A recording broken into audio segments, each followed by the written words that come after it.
অযোগ্যর বিচারে প্রশ্ন তুলল সুপ্রিম কোর্ট। রাজনৈতিক ফায়দা তোলার চেষ্টা বিরোধীদের, নিশানা তৃণমূলের। গোটা বিষয়টির থেকে একটা রাজনৈতিক ফায়দা তোলার চেষ্টা করছে বিরোধীরা, দ্বিচারিতা করছেন বিরোধীদের একটা বড় অংশ। যারা চাকরি চলে গেছে তাদের কাছে গিয়ে বলছেন আমরা চাই চাকরি হোক, আর আদালতে গিয়ে বলছেন গোটা প্যানেল বাতিল হোক। যদি এখানে কোথাও কোনো ভুল থাকে, অন্যায় থাকে, তাদের শাস্তি হোক।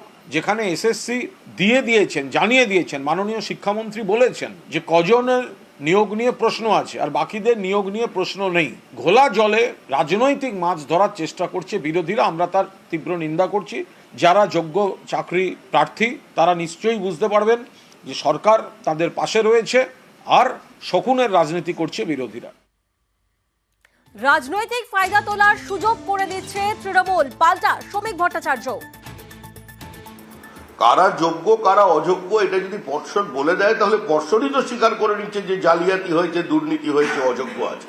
রাজ্যের শিক্ষামন্ত্রী তিনি আজকে বলেছেন, সেখানেও তিনি যোগ্য অযোগ্যের প্রশ্ন তুলেছেন যে যোগ্যদের পাশে আমরা আছি। এরা মানুষের কেরিয়ার খেয়ে নিয়েছে। কে চাকরি পাবে কি কে চাকরি পাবে না এইটা ঠিক করবে রাজনৈতিক দল। আর রাজনৈতিক ফায়দা যেমন তোলার জন্য কেউ যাচ্ছে, ফায়দা তোলার সুযোগ কে করে দিচ্ছে সেটা তৃণমূল কংগ্রেস।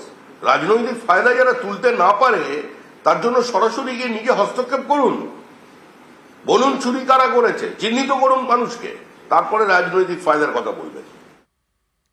চাকরি খেয়ে উল্লাস, নাম না করে শুভেন্দুকে ফের নিশানা মমতা বন্দ্যোপাধ্যায়ের। শুভেন্দুর বোমা হুঁশিয়ারির প্রসঙ্গ টেনে চাকরি বাতিলে ফের তোপ তৃণমূল নেত্রীর। বলছে বোমা ফাটাবো। কত বড় বড় গদ্দার নেতা, নেতা না নেতা ভগবান জানে, মানে লিডার না ল্যাডার। বোমা ফাটাবে কি না 23,000 ছেলে মেয়ের চাকরি খেয়ে নিয়ে উল্লাস করছে। লজ্জা করে না? যোগ্য ছেলে মেয়েরা পড়াশোনা করেছে, তারা সিস্টেম অনুযায়ী পরীক্ষা দিয়েছে। আর যদি একটা দুটো কিছু ভুল থাকে বললে আমরা শুধরে নেবো, তাই বলে তুমি সরাসরি চাকরি খেয়ে নেবে? যেন মনে হচ্ছে মগের মুলুক পেয়ে গেছে ভারতবর্ষটা।